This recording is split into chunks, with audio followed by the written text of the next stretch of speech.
Oke, jadi materi hari ini adalah kita sudah masuk ke sebenarnya bab 4 ya, Dedek ya. Jadi saya revisi sekalian ya ini ya. Kemarin kalau tidak salah bab 3 ya, teknologi pengolahan buah. Nah, oke, ini nanti saya revisi menjadi bab 4 harusnya ya, bukan bab 5. Bab 4, teknologi pengolahan patih dan tepung. Oke, jadi materi ini disampaikan dalam mata kuliah KSAT, Kapita Selekta Aneka Tanaman Perkebunan ya, untuk tahun akademik 2001 ya. Adapun daftar isinya nanti di dalam slide ini, bahan materi ajar ini, adik-adik bisa lihat ya, berupa tujuan pembelajaran. Yang kedua ada sedikit pendahuluan. Kemudian kita masuk subbab pengolahan patih ya.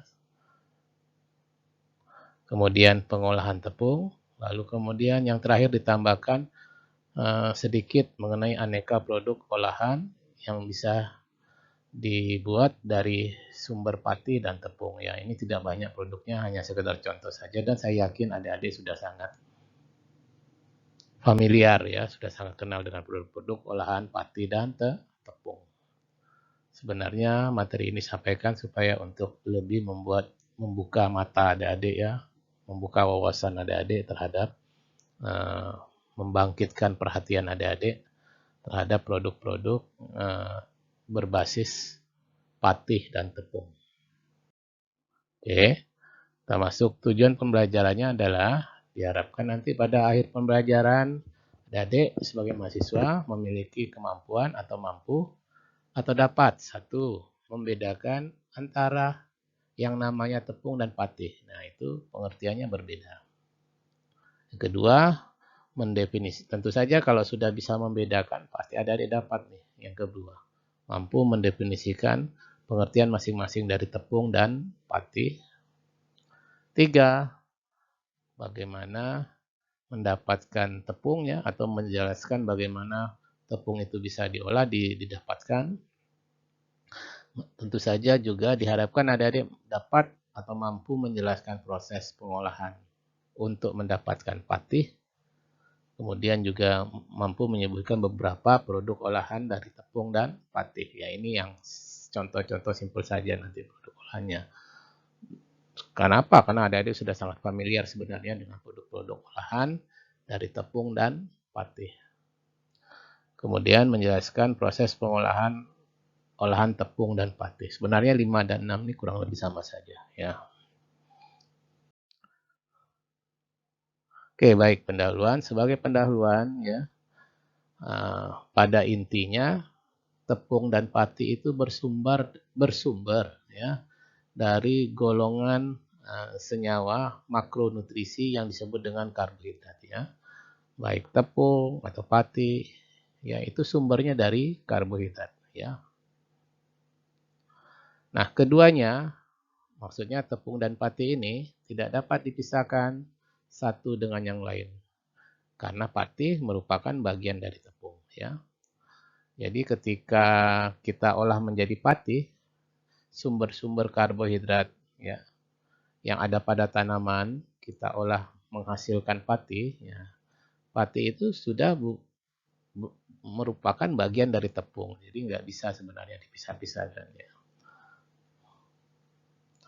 Tepung didapatkan dengan mengeringkan keseluruhan komponen. Nih, saya garis bawah ini. Sebentar, cari saya stabilonya. Jadi tepung ya, itu didapatkan dengan cara mengeringkan. Nah, kata kuncinya keseluruhan bahan. Ya. Jadi keseluruhan bahan sebenarnya. Sehingga nanti di dalam tepung itu tidak hanya patih, ya, bisa masuk komponen-komponen selain patih. Ya, jadi di dalam tepung itu kemungkinan bisa aja ada proteinnya. Kalau memang tanaman itu mengandung protein. Lalu di dalam tepung bisa jadi ada lemaknya juga. Ya. Jadi di sini tidak menutup kemungkinan bahwa di dalam tepung bukan hanya pati. Jadi karena apa? Karena tadi ini definisinya. Tepung didapat dengan mengeringkan keseluruhan komponen bahan. Yang selanjutnya dikecilkan ukurannya ya, sehingga berbentuk bubuk. Sehingga tepung itu selalu berbentuk bubuk, tentu saja dengan berbagai ukuran partikel bubuknya ya. Ada yang halus, ada yang kasar, ada yang remah-remah, dan lain sebagainya. Jelas adik-adik? Paham? Suara saya masih bisa jelasan ya? Masih bisa didengarkan ya? Iya, jelas, Pak. Oke. Masih jelas. Oke, ya jadi itu ya intinya yang namanya tepung ini ya, itu didapat dari mengeringkan keseluruhan komponen bahan, termasuklah di dalamnya ada protein. Kalau memang secara original memang ada proteinnya. Termasuklah di situ ada lemak dan lain-lain. Dan kemudian ukurannya dikecilkan bahan tersebut setelah kering diukurkan sehingga berbentuk ukuran partikel yang kita sebut dengan bubuk. Ya. Nah, sedangkan istilah pati itu sendiri, ya, itu adalah secara kimia, itu merupakan senyawa yang disebut dengan polisakarida. Berarti ini masuk kelompok karbohidrat tadi ya. Jadi ini masuk kelompok karbohidrat ya. Sebagaimana adik-adik ketahui, ya sudah disampaikan bahwa yang namanya karbohidrat itu ada dibagi menjadi kelompok, ada yang disebut dengan monosakarida, ada yang disebut dengan disakarida, ada yang disebut dengan oligosakarida, dan yang terakhir ini disebut dengan polisakarida. Nah, pati masuk bagian dari kelompok karbohidrat yang disebut dengan polisakarida. Nah, pati itu sendiri terdiri atas dua komponen besar. Jadi ada dua komponen utama pati yang kita sebut dengan pertama amilosa dan yang kedua namanya amilopektin. Ya. Jadi kalau sudah di dalam pati, ya kalau proses pengolahan yang baik, ya pati itu tidak lagi mengandung lemak, pati itu tidak lagi mengandung protein, karena pati itu sendiri adalah karbohidrat polisakarida. Nah, di sini letak titik perbedaannya antara istilah tepung dan pati. Ya, jadi kalau tepung masih ada kemungkinan komponen lain selain polisakarida atau selain pati. Ya. Tapi kalau pati itu umumnya adalah polisakarida ya, yang terdiri atas dua komponen besar, amilosa dan amilopektin. Ya, cukup jelaskan perbedaannya ya. Jangan salah menyebutkan ya. Jangan salah menyebutkan. Baik, lanjut. Oke, baik. Nah, itu tadi pendahuluan sekilas mengenai perbedaan antara patih dan tepung. Oke, kita masuk dulu ke pengolahan patih. Yang dimaksud patih adalah cadangan makanan utama pada tanaman. Maksudnya begini, ya. Jadi cadangan makanan atau sumber energi utama ya yang ada pada organisme tanaman umumnya disimpan dalam bentuk patih tadi ya. Karena patih itu polisakarida. Dan polisakarida itu sifatnya stabil adik-adik. Ya, makanya dia bisa disimpan sebagai cadangan atau sumber energi. Ya. Nah, umumnya pati atau amilum, bahasa lainnya amilum, ya itu ditimbun atau berada dalam suatu jaringan pada tanaman. Ya, contohnya ada yang di bagian umbi akarnya, ini contohnya umbi kayu. Ada yang di bagian umbi rimpangnya, ini contoh pada tanaman kentang.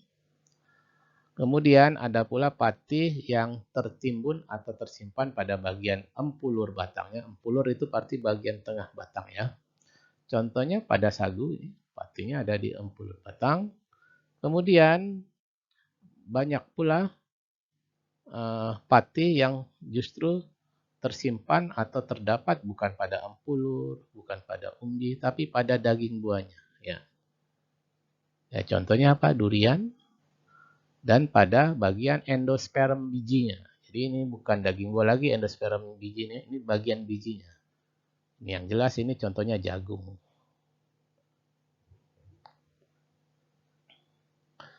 Nah, kalau berbicara pati, tadi ada dua komponen ya pati ya. Satu amilosa, satunya lagi apa? Amilopektin. Ya, betul ya. Ya, jangan lupa ya ini selalu diingat ya. Kalau bicara pati, sebenarnya pati itu campuran dari dua komponen besar, dua komponen utama ya. Jadi pati itu bukan homogen sifatnya ya. Dia selalu merupakan campuran dari dua komponen utama yang disebut amilosa dan amilopektin. Nah, pada umumnya dalam suatu pada pati itu kira-kira itu ini bahasanya bingung ya. Ya, ini 20% umumnya ya ini angka umum ya, angka general ya. Jadi secara umum penyusun pati itu sekitar 20% itu amilosa ya. Sisanya amilopektin. Karena rata-rata memang secara umum pati pada tanaman itu komponen amilosanya lebih sedikit dibandingkan amilopektin, atau kalau dibalik komponen amilopektinnya jauh lebih besar dari amilosa. Nah, amilosa ini ciri khasnya rantainya lurus adik-adik. Ya, lurus ya. Lurus ya. Kalaupun bercabang biasanya tidak banyak ya.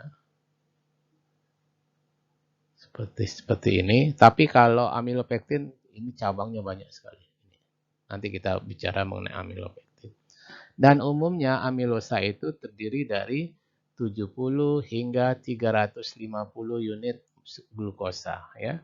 Jadi penyusunnya atau unit penyusun dari atau monomernya dalam bahasa kimia namanya monomer.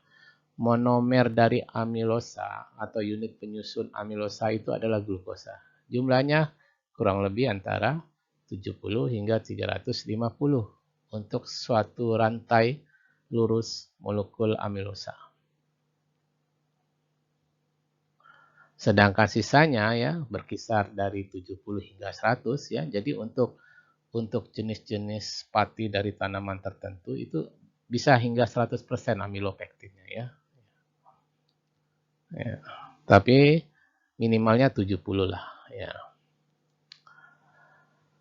Berarti sisanya apa? Sisanya amilosa. Kalau 70% berarti 30%-nya amilosa.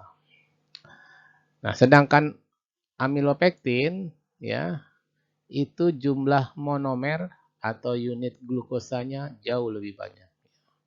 Kurang lebih sampai hingga mencapai 100 ribuan unit adik-adik. Jadi bisa lebih panjang dan bisa lebih berat molekulnya amilopektin dibandingkan molekul amilosa.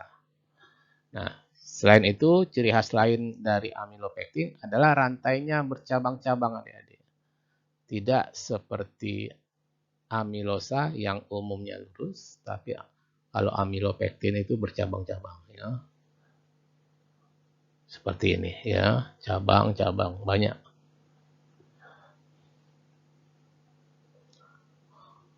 Kemudian keberadaan atau eksistensi pati ya, pada berbagai tanaman itu berada dalam bentuk yang kita sebut dengan granula-granula. Granula-granula itu butiran. Ya, kalau kita bahasa sehari kita sebut butiran. Yang ukurannya kecil ya dan memiliki bentuk dan distribusi ukurannya berbeda-beda antara satu jenis tanaman dengan tanaman lain. Sebagai contoh, ukuran granula pati beras ya, padi maksud saya, itu berbeda dengan ukuran umum granula pati jagung. Ya, jadi setiap tanaman memiliki ciri khas tertentu mengenai ukuran granulanya dan distribusinya juga berbeda-beda. Sebagai contoh ya, granula pati jagung itu umumnya berbentuk bulat dan poligon. Poligon itu artinya segi banyak ya. Ya bisa segi 6, bisa segi 8 ya. dengan diameter rata-rata, ini untuk pati jagung ya, granula pati jagung, antara 5 hingga 25 mikron. Mikron tuh ini adik-adik ya, mikron tuh istilah lain mikrometer. Ini setara dengan 10 pangkat 6 meter. Berarti 1 meter dibagi 6. Nah, itu namanya mikron atau mikrometer.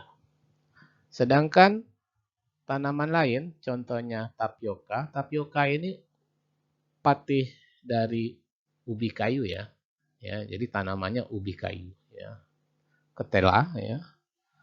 Itu granulanya berbeda dengan jagung. Kalau jagung itu bulat dan poligon, tapi kalau ubi kayu granulanya, pati ubi kayu itu granula bentuknya bulat menonjol di salah satu ujung. Dan tersusun berlapis-lapis mengelilingi hilum atau pusat. Nah, ini contoh yang tadi saya gambarkan bahwa bentuk dan ukuran granula pati pada tiap-tiap tanaman biasanya memiliki ciri khas tertentu ya. Ini ada yang bentuknya seperti ini ya. Ada yang bentuknya seperti ini. Nah, ada yang kecil-kecil bulat seperti ini ya, beda-beda. Nah, ini bisa dilihat dengan mikroskop nanti ada ya. Mikroskop dengan pembesaran mikroskop biasa itu yang biasa untuk melihat mikroorganisme itu sudah bisa digunakan ya, karena ukurannya hanya berada pada kisaran mikron tadi ya, 5 sampai 25 mikron atau mikrometer. Berikut. Nah, secara kimia pati disebut dengan senyawa glukan. Ya, glukan ini ada dari kata glukosa sebenarnya. Glukan ini maknanya penyusunnya adalah glukosa atau lebih tepatnya D-glukosa. Dan terdiri atas 2 fraksi, tadi sudah saya katakan, amilosa dan amilopektin. Nah, di dalam granula itulah tadi, ya, yang bentuk dan ukurannya bermacam-macam, terdapatlah secara bersama-sama ini, komponen amilosa dan amilopektin. Di mana secara umum tadi, yang mana lebih banyak? Masih ingat? Mana yang lebih banyak? Amilosa. Ya, amilopektin ya. Lalu, mana yang berat molekulnya lebih besar? Apakah amilosa atau amilopektin? Masih ingat? Yang berat molekulnya lebih besar karena di dalamnya unit glukosanya lebih banyak. Jadi berat molekul besar itu karena unit glukosa penyusunnya lebih banyak. Yang mana? Amilosa atau amilopektin yang unit penyusun glukosanya lebih banyak? Amilopektin, Pak. Iya ya, ternyata amilopektin itu glukosanya jumlahnya ratusan ribuan ya. Sehingga otomatis bobot molekul atau BM-nya pasti lebih besar kan? Karena unit glukosanya lebih banyak. Namun dia di dalam granula ya, itu terdapat secara bersama-sama. Cuman memang komposisinya bisa berbeda-beda tergantung jenis tanaman. Nah, secara kimia lagi bahwa amilosa itu tersusun atas D-glukosa ini adik-adik. Nah, cuman D-glukosanya itu bentuknya cincin. Ya. Cincinnya segi 6. Jadi amilosa itu tersusun dari glukosa yang berbentuk cincin segi 6. Nah, cincin segi 6 inilah yang disebut dengan glukopiranosa atau lebih tepatnya D-glukopiranosa. Jadi kata glukopiranosa ini sebenarnya molekul glukosa adik-adik yang berbentuk cincin segi 6. Dan di antara glukopiranosa ini nanti dihubungkan oleh, sebentar ini saya hapus ya, takut khawatir adik-adik bingung. Dan dihubungkan oleh senyawa, dihubungkan oleh ikatan, jadi penghubungnya bukan senyawa, penghubungnya adalah ikatan. Ikatannya adalah ini adik-adik. Disebut dengan ikatan 1,4-glikosidik. Sebenarnya yang lebih tepat ini adalah ikatan alfa 1,4-glikosidik. Nah, ikatan ini masuk dalam kelompok ikatan glikosida namanya ya. Namanya alfa 1,4 glikosidik. Nah, sifat dari ikatan alfa 1,4 glikosidik ini adalah membentuk rantai lurus adik-adik, linear, tidak bercabang. Kemudian tadi saya katakan bahwa jumlah unit glukosa molekul amilosa berkisar dari beberapa ratus hingga beberapa ribu ya. Dari 36.000 sampai 300.000. Ini jauh lebih kecil adik-adik dibandingkan amilopektin. Amilopektin ini jumlahnya ratusan ribu ya. Jadi bisa nanti kalau amilopektin ini jumlah unit glukosa atau glukopiranosanya bisa di atas 300 ribuan ya. Hingga 1 juta biasanya. Nah, secara umum ya, pati-pati yang terdapat di dalam jagung, beras, ini maksudnya padi ya, beras. Kemudian pada kentang ya. Jumlah fraksi linear berarti ini amilosa maksudnya ya. Fraksi linear ini yang dimaksud adalah amilosa. Yang dimaksudnya ada amilosa ya, fraksi linear ini yang dimaksud amilosa. Itu adalah komponen yang sedikit, jumlah sedikit atau minor. Kurang lebih antara 17 hingga 30% dari total pati. Berarti sisanya apa? Sisanya amilopektin. Sebentar ya.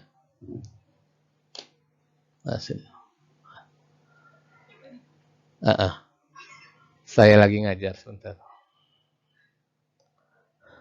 Oke. Jadi selalu amilosa merupakan komponen minor.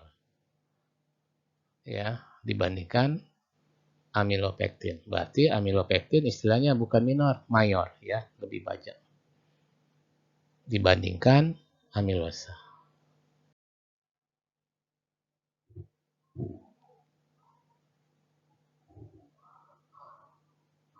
Kemudian kalau amilosa ini kita reaksikan, kita tambahkan senyawa iodium atau iodin. Nah, biar umumnya membentuk senyawa baru atau senyawa kompleks yang menampakkan warna biru. Nah, oleh sebab itu, senyawa iodin atau iodium, rumusnya I2 ya, ini digunakan untuk mengidentifikasi keberadaan amilosa.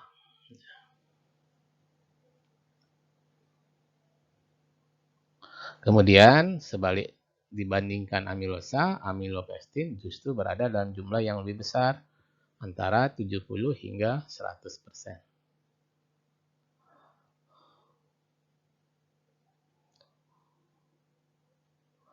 Nah, untuk amilopektin struktur dasarnya ya. Jadi rantai utamanya sama seperti amilosa. Jadi antara unit glukopiranosanya dihubungkan oleh ikatan alfa 1,4 glikosidik ya. Jadi di antara unit alfa glukopiranosanya sama percabangan utamanya ya, lurus linear. Tapi kalau amilopektin ini bercabang-cabang. Mengapa bercabang-cabang? Karena ikatan yang menghubungkan antara unit glukosanya berbeda. Kalau yang utama itu 1,4 alfa glikosidik, kalau cabang-cabangnya itu adalah 1,6 glikosidik. Sebentar ya adik-adik.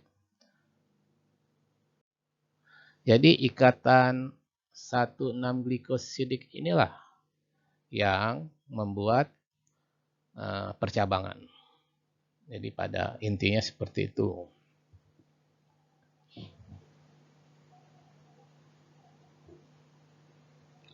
Kemudian umumnya jarak antara satu titik cabang dengan titik cabang yang lain itu bervariasi. Nah, rata-rata antara 8 hingga 25. Artinya begini.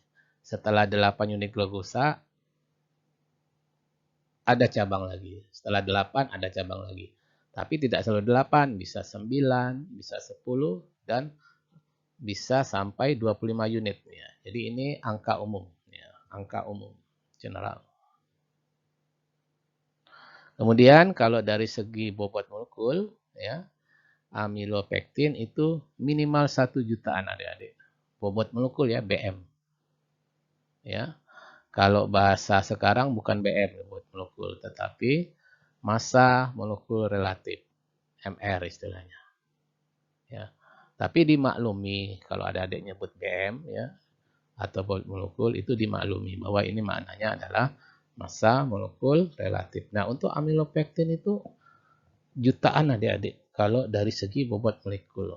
Kalau dari segi jumlah unit glukosa atau glukopiranosanya itu rata-rata ratusan ribu. Ya, jadi lebih berat ya dibandingkan amilosa. Nah, pada serealia itu tanaman biji-bijiannya adik-adik seperti jagung, gandum, beras itu serealia ya. Itu terdapat jenis-jenis pati yang disebut dengan waxy corn atau waxy rice atau bahasa Indonesianya ini ketan adik-adik. Contohnya pada beras itu ya. Itu ada beras ketan. Nah, pada jenis beras ini, padi ini ya itu amilopektinnya itu hampir seluruh dan merupakan bagian dari pati ya. Nah, inilah yang menyebabkan mengapa ketan ya. Kalau orang sini nyebut ketan apa ya? Pulut ya, Adik ya. Orang kita di sini pulut ya. Iya, Pak. Nah, pulut ya. Kalau ketan mungkin bahasa Indonesianya secara umumnya di Jawa nyebutnya ketan gitu ya. Itu fraksi amilopektinnya rata-rata lebih banyak atau bisa total dari keseluruhan. Nah, hal ini yang menyebabkan ketan itu atau istilahnya waxy corn, waxy rice ya lebih tepatnya ya karena ada di padi. Kalau waxy corn ini ada pada jagung. Ini menyebabkan lengket. Ya, karena apa? Karena hampir sebagian besar patinya itu adalah amilopektin. Nah, mengapa lengket? Nah, dihubungkan lagi dengan percabangannya. Jadi yang bikin lengket itu karena apa? Karena amilopektin itu mengandung banyak percabangan glukosa sebagai penyusunnya ya. Jadi yang menyebabkan dia lengket itu karena amilopektin ya. Banyak dia jumlahnya dan amilopektin ini banyak percabangannya sehingga menyebabkan teksturnya lengket. Adapun cara memperoleh pati atau mendapatkan pati dari bahan yang mengandung pati adalah dengan cara secara umum mengelilingi bahan. Maksudnya mengelilingi ini artinya melarutkan bahan ya, mengelilingi bahan ini bahasanya. Ya. Karena ditambahkan air, kemudian ditapis ya. Jadi bahan ini nanti ditambahkan air ya, lalu direndam umumnya ya. Nah, nanti karena pati itu tidak larut dalam air ya, nanti pati itu mengendap adik-adik di bagian dasar wadah yang digunakan. Kemudian ditapis ini maksudnya diayak. Ya, bisa dengan ayakan halus dengan ukuran mesh tertentu ataupun menggunakan kain saring. Kalau tidak salah nanti kita ada praktek ya, praktek pengolahan patih. Bagaimana cara mendapatkan patih pada jagung, pada sagu kalau tidak salah. Saya lupa materinya ada. Kemudian nanti diendapkan, kemudian nanti endapannya dipisahkan dari air, diambil nanti. Nah, endapan itulah berupa patih. Dan tentu saja harus dikeringkan karena tadi kan diendap kontak sama air ya. Kemudian kalau kurang halus bisa dihaluskan atau dibubuhkan. Kemudian ukurannya bisa diseragamkan ya, misalnya dengan menggunakan ayakan ukuran tertentu. Misalnya kita pakai ayakan 60 mesh. Berarti nanti ukuran partikel pati yang dihasilkan ya maksimal ukurannya adalah 60 mesh. Di atas 60 mesh ya, berarti tidak kita gunakan.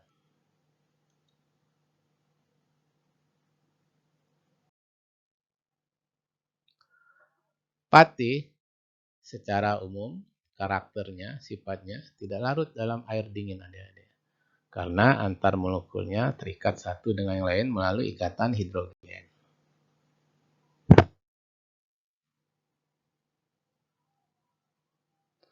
Bila pati dipanaskan ya dengan jumlah air yang cukup, akan terbentuklah suspensi. Ya. Suspensi itu maknanya adalah campuran. Nah, ketika hal ini terjadi, maka berlangsunglah peristiwa-peristiwa sebagai berikut. Apa itu? Peristiwa yang pertama ya, ketika pati kita masukkan dalam air panas, kita larutkan, maka terjadilah fenomena yaitu energi panas ya yang didapatkan dari air panas tadi ya akan melemahkan ikatan hidrogen ya. Sehingga pati akan terserap ya. Menyusup di antara molekulnya, granula nanti akan menggembung ya. Karena apa tadi? Air akan masuk ke dalamnya ya, masuk ke granula. Sehingga granula kehilangan sifat yang disebut dengan birefringence ya. Ya, ini penampakan kalau kita lihat di bawah mikroskop adik-adik ya. Seperti apa ya, cahaya bintang ya. Ini kalau kita meletakkan ya preparat pati di bawah mikroskop. Jadi granula-granulanya itu ya kalau dalam kondisi normal ini ada seperti cahaya bintang gitu ya, disebut dengan birefringence. Ya, tapi kalau tadi dimasukkan air panas itu akan kehilangan sifat ini. Nah, tadi karena airnya masuk ke dalam granula ya, maka terjadilah penggelembungan. Ya, membesar granulanya. Semakin seiring bertambahnya waktu ya, makin lama granula semakin besar ya. Apalagi kalau suhu dinaikkan adik-adik. Kita masak itu pati, kita masukkan air, kita masak, suhu naik ya. Ya. Suhu semakin tinggi, viskositas juga semakin tinggi adik-adik. Apa itu viskositas? Kekentalannya ya, makin kental. Nah, sampai tahap ini sifat granula pati sifatnya masih reversible. Ya. Artinya apa? Apabila pati dipisahkan dari air, maksudnya apa ya? Pati dipisahkan dari air, maksudnya adalah dikeringkan. Jadi sampai pada suhu tertentu, kalau pati ini dikeringkan lagi ya, dipisahkan dari air, maka sifatnya kembali lagi seperti semula. Sebelum pati itu direndam dan dipanaskan. Ya, jadi makna reversible ini adalah kembali seperti semula. Cuman pada suhu tertentu saja ya. Mengapa demikian? Karena granula belum pecah dari ya. Jadi sampai pada suhu tertentu granula pada pati akibat pemanasan itu belum pecah. Sehingga kalaupun kita ingin mengeringkan pati tersebut dari air, sifatnya akan kembali adik-adik seperti semula. Saat sebelum dia dipanaskan. Itu yang dimaknai dengan kata reversible. Reversible itu artinya dapat balik kalau di Indonesia kan. Tapi apa yang terjadi kalau dipanaskan terus, maka nanti granulanya akan pecah. Nah, ketika pecah nanti sifatnya menjadi irreversible, adik-adik. Tidak dapat balik seperti semula. Karena granulanya udah pecah. Ya. Kalaupun ada adik lakukan dehidrasi patinya, pengeringan, sifatnya tidak akan sama seperti sebelumnya. Karena granulanya udah pecah. Karena suhunya sudah tinggi sekali. Ya, melebihi titik tertentu. Nah, ini yang saya maksudkan tadi. Jadi saat penyerapan air oleh granula pati melebihi kemampuan maksimal granulanya, maka ya jadi air yang diserap itu terlalu banyak ya. Yang masuk ke dalam granula itu terlalu banyak, maka granula akan pecah. Sehingga nanti molekul patinya akan keluar adik-adik dari granula ya. Kemudian larut dalam air panas. Nah, ketika dia berinteraksi dengan air panas ini, membentuk sebuah sistem yang disebut dengan koloid. Ya, koloid itu adalah sebuah sistem antara campuran sama larutan. Jadi dia di tengah-tengah. Dia homogen koloid itu, tapi keruh adik-adik. Ya contoh sederhananya koloid itu kayak susu adik-adik ya. Susu adik-adik, susu yang tidak mengendap ya. Susu yang masih bagus, belum mengendap, belum mengalami creaming. Creaming itu minyak-minyak di atas ya, belum terjadi minyak-minyak di atas. Nah itu koloid namanya. Dia homogen adik-adik dari atas nih, saya contohkan gini ya. Ini susu ya. Dia homogen adik-adik, warnanya putih semua dari atas sampai bawah kan? Betul enggak? Iya kan? Susu seperti itu kah? Paham adik-adik? Paham, Pak. Ya, tapi dia tidak ada endapan dan tidak ada creaming. Creaming itu pembentukan lapisan butiran minyak di atas. Nah, itu koloid. Ya, dia homogen ya, tapi keruh. Ya, tidak bening dia. Nah, ini koloid seperti itu. Nah, itulah yang terjadi adik-adik kalau penyerapan airnya terlalu banyak, granulanya pecah, maka pati akan keluar. Patinya akan keluar, baik itu amilosa dan amilopektin, kemudian dia berinteraksi dengan air yang panas. Nah, terbentuklah sistem koloid. Nah, apabila konsentrasi patinya semakin tinggi, nah, pada titik tertentu nanti akan membentuk jendalan atau gel kita sebut. Ya. Nah, jendalan atau gel ini nanti sistemnya kita sebut translucent atau opak. Apa itu translucent atau opak? Seperti ini ya, kabur gitu ya. Jadi tidak bening lagi.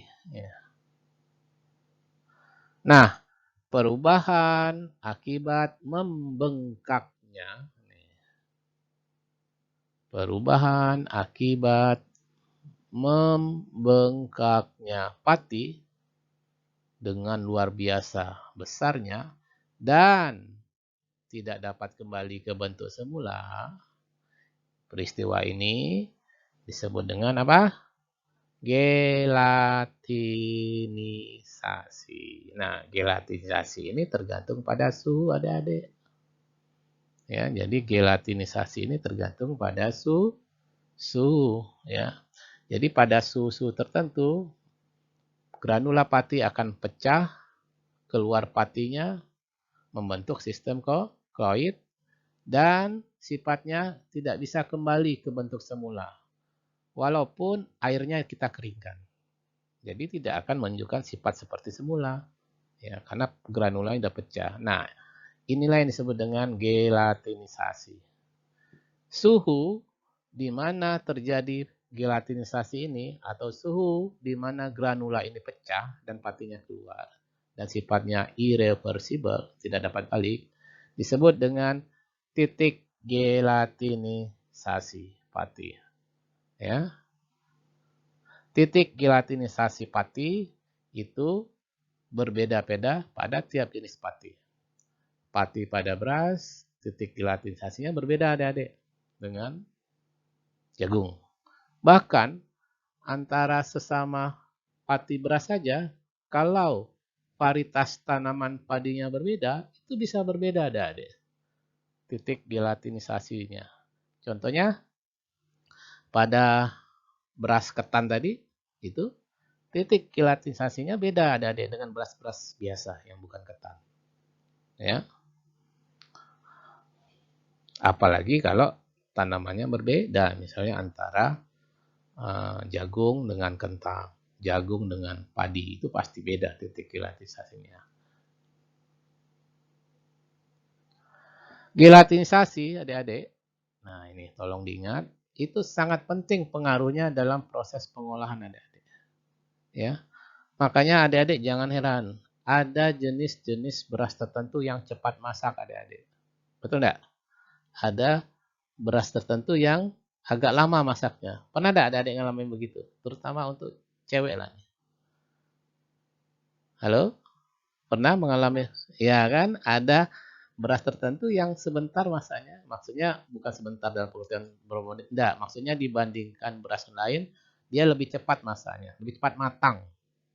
Tapi ada beras-beras tertentu yang lebih lama dibandingkan jenis beras yang lain. Nah, Apa penyebabnya? Ya, penyebabnya ini, gelatinisasi.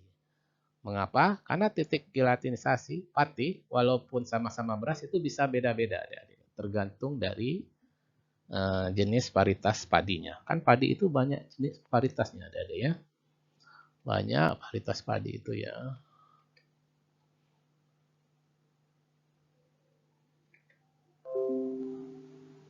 Oke, baik, saya lanjut.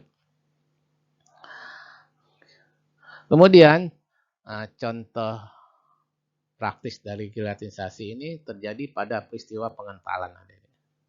Ya. Contohnya pada produk seperti saus, sup, kuah daging. Nah, kalau kita masak dengan campuran atau tambahan tepung maizena, nah maka akan terjadilah peristiwa gelatinisasi. Oke. Maizena itu patih dari jagung ya. Oke, sebentar, saya lihat jam dulu.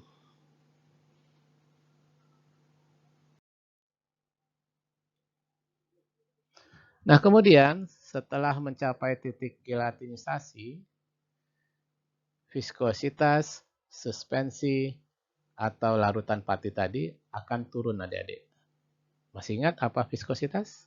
Kekentalan ya. Nah, jadi setelah mencapai melewati titik gelatinisasi, maka kekentalan akan turun adik-adik. Dan akan meningkat lagi adik-adik kalau suhunya turun atau dingin. Nah, jadi kalau suhunya turun atau menjadi dingin, kekentalan akan meningkat, akan naik lagi. Ya, makin kental ya. Oke. Nah, pada kondisi ini molekul-molekul patinya, berarti apa? Amilosa dan amilopektinnya ya secara bersama-sama bergabung kembali adik-adik, membentuk massa yang lebih besar seperti gel ketika cairan tersebut dingin ya. Jadi itulah yang menyebabkan viskositasnya naik karena dia membentuk gel. Nah, molekul-molekul pati yang bergabung kembali tadi ya, kalau suhunya turun, dia bergabung kembali ya membentuk seperti gel ya dan mengalami pengendapan ya. Itu disebut dengan peristiwa retrogradation. Kalau di Indonesia kan retrogradasi. Ya. Oke.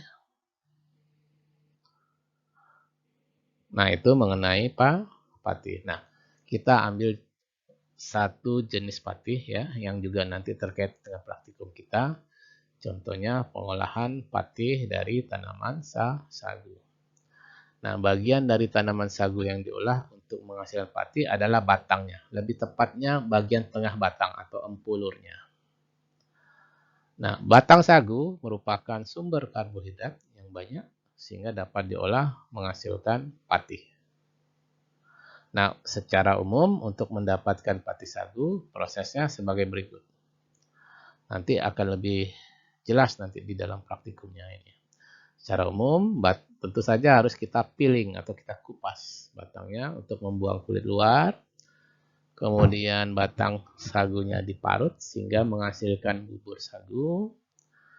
Kemudian biasanya ditambahkan dengan larutan bisulfit adik-adik. Bisulfit ini untuk mencegah terjadinya browning atau pencoklatannya. Jadi untuk menghindari tepungnya kekuning-kuningan ya. Nah, adik-adik mungkin pernah memperhatikannya kalau adik-adik pernah belanja tepung sagu pasar ya itu kualitasnya beda-beda adik-adik ya. Ada yang putih bersih, ada yang agak kekuning-kuningan. Nah, itu mengapa kuning itu karena mengalami browning. Nah, untuk mencegah browning biasa kita tambahkan larutan bisulfit. Ini saya revisi ya, bisulfit ya, sodium bisulfit biasanya dipakai. Ya. Umumnya yang dipakai perbandingannya dengan air 1:1. Oke.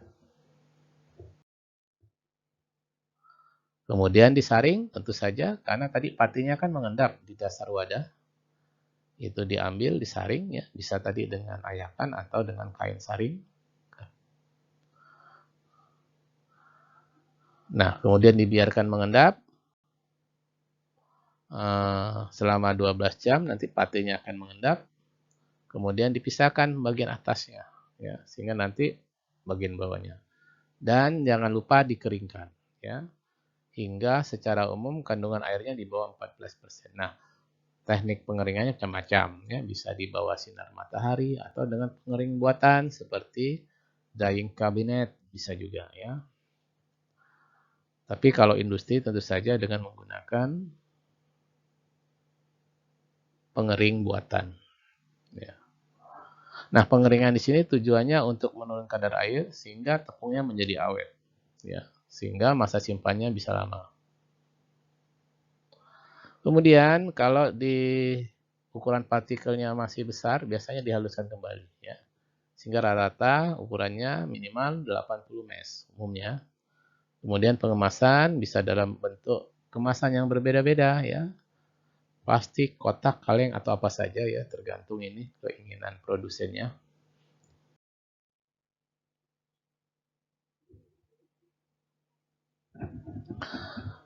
Dua, pengolahan tepung. Secara fisik, tepung dan pati itu hampir sama, ya, penampilannya adik-adik, ya, tampakannya, tampilannya hampir sama, ya, bubuk dia seperti itu.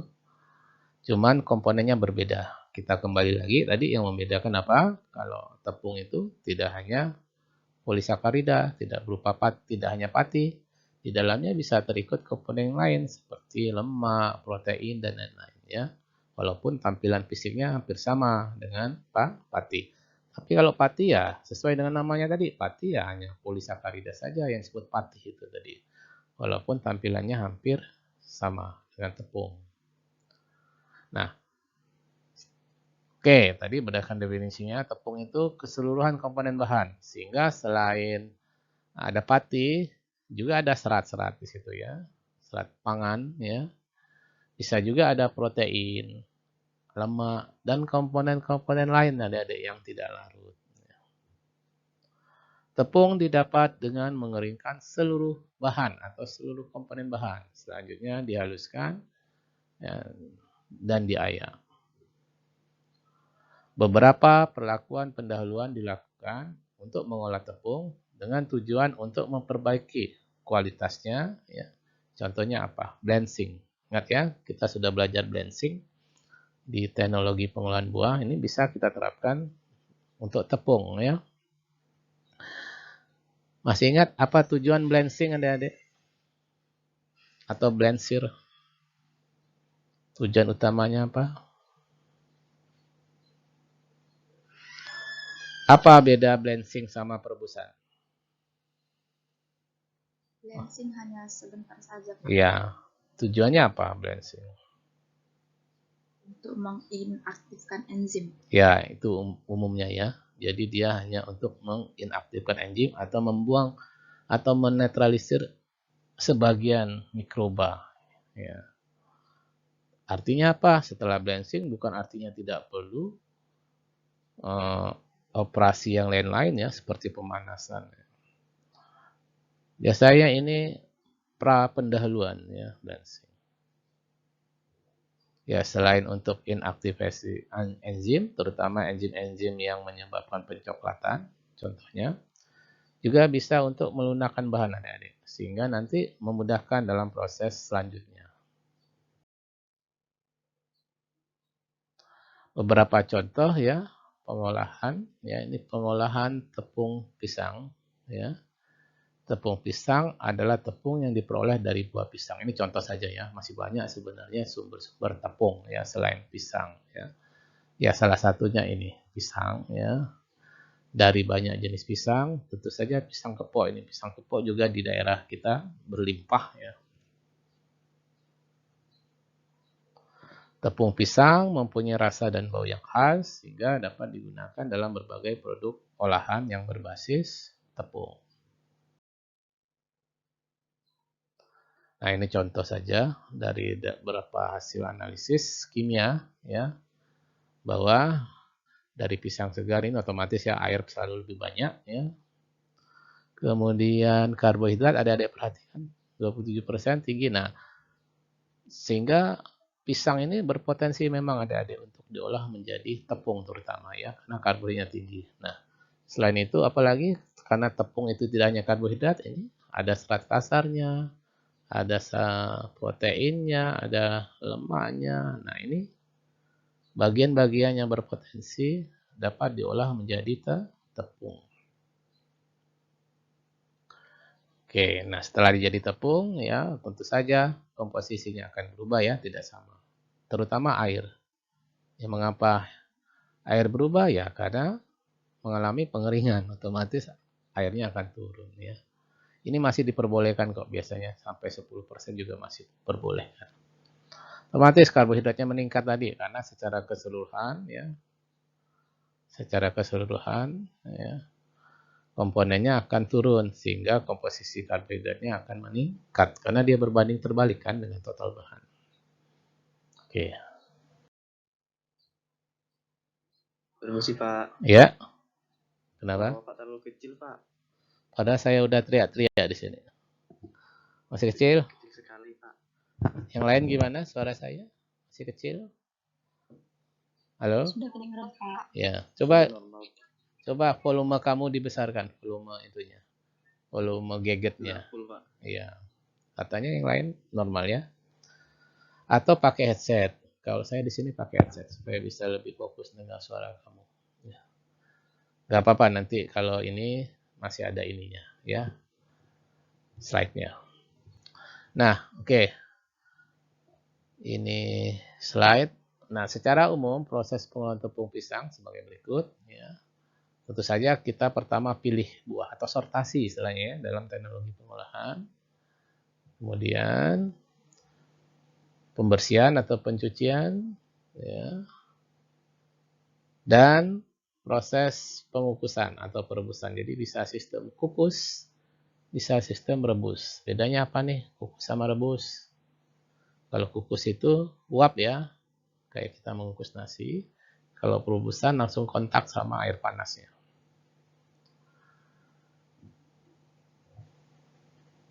Otomatis setelah itu dikupas ya, jadi bersama kulitnya masih direbus atau dikukus, diiris ya, dan seterusnya. Ya, direndam dengan natrium metabisulfit ya untuk mencegah terjadinya browning. Ya. Kemudian jangan lupa dikeringkan atau ditiriskan dan dijemur dan dihancurkan ukurannya, dikecilkan dengan cara digiling ya. Kemudian hasilnya berupa bubuk diayak dan yang terakhir dikemas.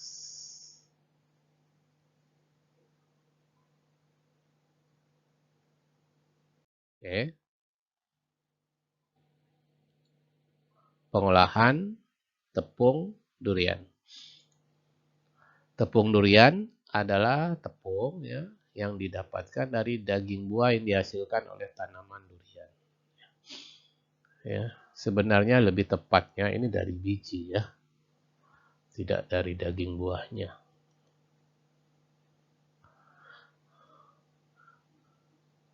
Dari daging buah durian dapat diolah menjadi berbagai macam produk alternatif ya, seperti tepung ya. Arti buah dagingnya juga bisa ya. Tapi biasanya jarang kalau dari daging buahnya tuh, umumnya dari biji.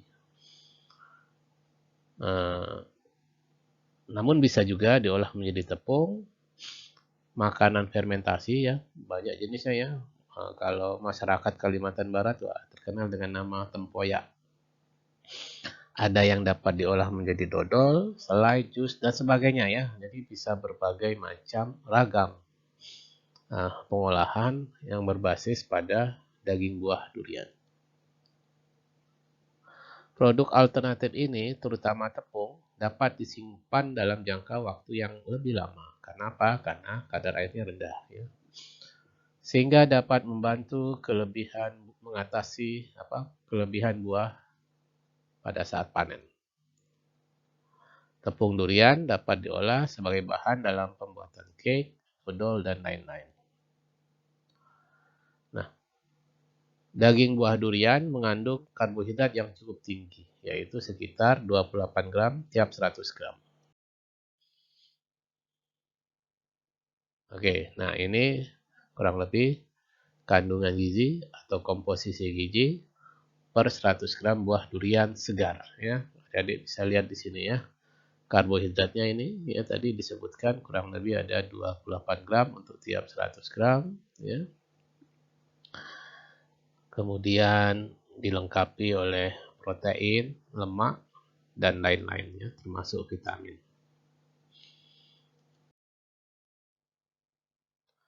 Proses pengolahan tepung durian sebagai berikut.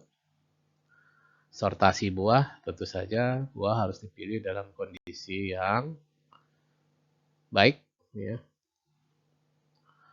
Pengambilan daging buah, berarti ini ya konteksnya adalah pembuatan tepung durian dari daging buah ya. Walaupun sebenarnya yang lebih potensial itu ya adik-adik itu dari bijinya itu jauh lebih banyak itu dapat fraksi tepungnya ya. Oke, ini konteksnya daging buah ya, dari daging buah. Jadi diambil daging buah dipisahkan dari biji. Tapi ini mengirisnya menjadi irisan kecil. Jadi berarti itu bukan daging buahnya kalau menurut saya ini ya. Ini lebih tepat sebenarnya biji buah kalau diiris-iris gitu ya. Lalu di blanching ya, direndam ya dalam air panas. Kemudian dikukus pada suhu 80 derajat Celcius selama 5 menit. Oke. Nah, kemudian biasanya direndam dengan bisulfit, natrium bisulfit atau natrium metabisulfit. Fungsinya untuk mencegah pencoklatan atau browning. Kemudian dikeringkan, kemudian daging buah dijemur di bawah sinar matahari. Ya, atau bisa juga dengan menggunakan alat pengering. Seperti kabinet dryer ya yang ada di lab rekayasa itu ya. Atau jenis-jenis alat pengering yang lain. Kemudian tentu saja dihancurkan atau dihaluskan. Ya, ini juga bisa dilakukan dengan berbagai ragam alat ya, yang fungsinya menurunkan ukuran partikel. Kemudian terakhir tentu saja dikemas. Oke, berikutnya aneka produk olahan pati dan tepung. Nah, saya yakin adik-adik sudah sangat familiar dengan produk-produk yang berbasis pati dan tepung karena rata-rata ya hampir semua produk-produk kita itu banyak sekali yang menggunakan pati dan tepung ya. Patinya juga bermacam-macam ya. Ada pati jagung seperti maizena, pati ubi ya. Kalau tepung bahkan lebih beragam ya. Tepung kalau untuk makanan-makanan baik itu yang tradisional ataupun yang non-tradisional itu sudah sangat akrab dalam hal penggunaan tepung.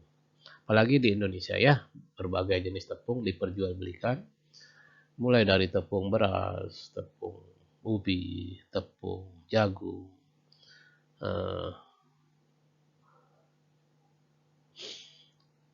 tepung gandum itu paling banyak ya. Oke, ini hanya contoh-contoh saja, contoh-contoh kecil saja. Sebenarnya banyak yang cukup adik-adik kenal. Misalnya cake dari tepung pisang. Ya. Cake tepung pisang adalah produk olahan dari tepung pisang yang dicampur dengan bahan yang lain-lain, terutama bahan pengembang ya, yang sifatnya mengembangkan adonan seperti gula, mentega, telur, dan baking soda ya, atau soda kue. Cara pembuatan, ini saya rasa ini ikut menu saja, ikut resep saja nih adik-adik ya. Jadi beragam macam resep bisa diterapkan ya dalam hal pembuatan cake. Nah, ini khusus untuk tepung pisang ya. Jadi bukan dari tepung terigu ini, tepung pisang. Oke, saya rasa ini tidak perlu ya kita bahas. Adik-adik cukup lihat saja ini. Oke. Kemudian ada pula contoh lain dari produk olahan yang berbasis tepung atau pati ya. Misalnya yang berbasis dari pati sagu ya. Misalnya pembuatan sagu mutiara ya. Sagu mutiara adalah produk olahan dari pati sagu berbentuk butiran-butiran kecil. Saya yakin adik-adik ini sudah sering melihatnya, terutama untuk bahan pembuatan minuman ya, atau bahan-bahan makanan yang berbasis air ya, seperti kolak dan lain-lain itu biasanya tidak heran lagi menggunakan ini. Cara pembuatan, nah tentu saja nih pakai pati sagu yang masih basah. Saya mungkin tidak akan menjelaskan ini ya, karena ini lebih tepatnya nanti diikuti saja resepnya, dipraktekkan. Ya, saya tidak tahu ini ada praktikumnya atau tidak ini. Ya. Tapi nanti akan ada praktikum pengambilan patih dari batang sagu. Nah itu pasti ada. Ya, bisa didengarkan suara saya masih jelas? Bisa Pak. Oke, jadi ini nggak perlu ya saya jelaskan satu persatu. Karena adik-adik ini cukup dipraktekkan, diikuti saja ini tahapan-tahapannya. Ya. Jadi saya menyampaikan ini hanya contoh-contoh kecil saja untuk ada suaranya Pak. Putus-putus suaranya Pak. jaringannya nih. Halo, gimana? Sudah Pak. Sudah ya? Sudah lancar Pak. Oke, jadi cara pembuatannya tidak akan saya bahas ya yang tadi ya. Saya hanya mencontohkan ini saja bahwa ada berbagai macam ragam produk yang bisa diolah yang berbasis pati dan tepung. Paham adik-adik? Paham Pak. Ya. Oke ya. Oke, sampai di sini saja bahan kita sudah selesai. Pengolahan, teknologi pengolahan pati dan tepung ya.